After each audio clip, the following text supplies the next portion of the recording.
छोट्या मित्रांनो, आपण कितीदा जेवताना ताटात कितीतरी अन्न वाया घालवतो. पण या अन्नाची कथा तुम्हाला माहिती आहे का? लेखक द देसाई यांनी लिहिलेली भाकरीची गोष्ट आज आपण ऐकणार आहोत. शरद आपल्या आजोळी खेड्यात आला होता. ते दिवस सुगीचे होते. कापणी मळणी सुरू होती. कामाची नुसती धमाल होती. अशा वेळी जो तो शेतावरच असे. घरात कोणी बसत नसे. शरदही आपल्या आजोबांच्या बरोबर शेतावर गेला. ज्वारीची कापणी चालू होती. आल्या आल्या आजोबा आपल्या कामाला लागले. होता होता दुपार झाली.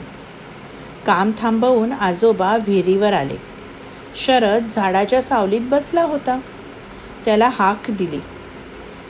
तो आल्यावर दोघे विहिरीकडे गेले.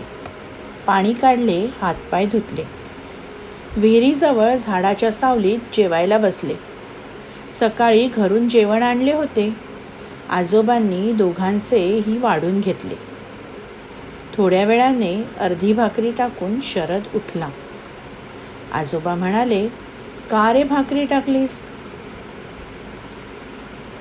शरद म्हणाला, "माझं पोट भरलं, पुरे मला." यावर आजोबा म्हणाले, "मग वेड्या, जेवढं खायचं होतं तेवढंच नाही का घ्यायचं? अन्न टाकून असं उठू नये. अन्न वाया घालवू नये." शरद हसून म्हणाला, "आजोबा, असं कितीसं अन्न वाया जाणार आहे? मी तर फक्त अर्धी भाकरी टाकून उठलो." आजोबा म्हणाले, "अरे, अर्धी असो की कोरभर, तुझ्यासारख्या लाखो मुलांनी अशी अर्धी भाकरी टाकली तर किती अन्न वाया जाईल?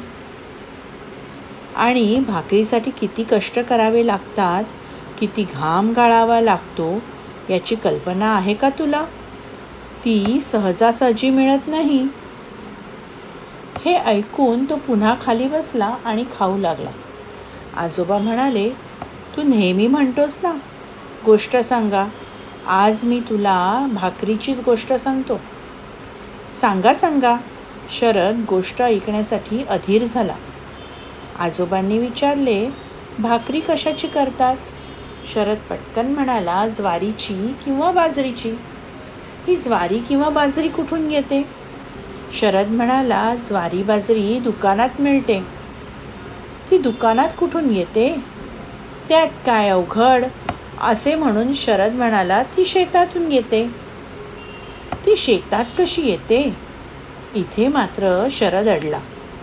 तो आजोबांकडे बघतच राहिला. "नाही ना ठाऊक तुला? ऐक तर मग." असे म्हणून आजोबा सांगू लागले. "त्याचं असं आहे, आधी जमीन नांगरायची, मातीची ढेकळं फुटण्यासाठी कुळव फिरवायचा." "हां, मग पेरायचं ना?" आजोबा म्हणाले, "लगेच पेरायचं नाही. ढेकळं फोडून जमीन सारखी झाली की मग खत घालायचं आणि पावसाची वाट बघायची. पुरेसा पाऊस पडला की पेरणी करायची. पेरणी झाली की मग हिरवी हिरवं रोपं उगवतील. त्यानंतर भांगलण करावी लागेल." शरदने विचारले, "भांगलण म्हणजे काय?" आजोबा म्हणाले, "खुरप्यानं जमिनीतील तण काढायचं. प्रत्येक ताटाभोवतालची जमीन भुसभुशीत करायची. म्हणजे मग ताटं जोमानं वाढतात. त्यांना कणसं लागतात.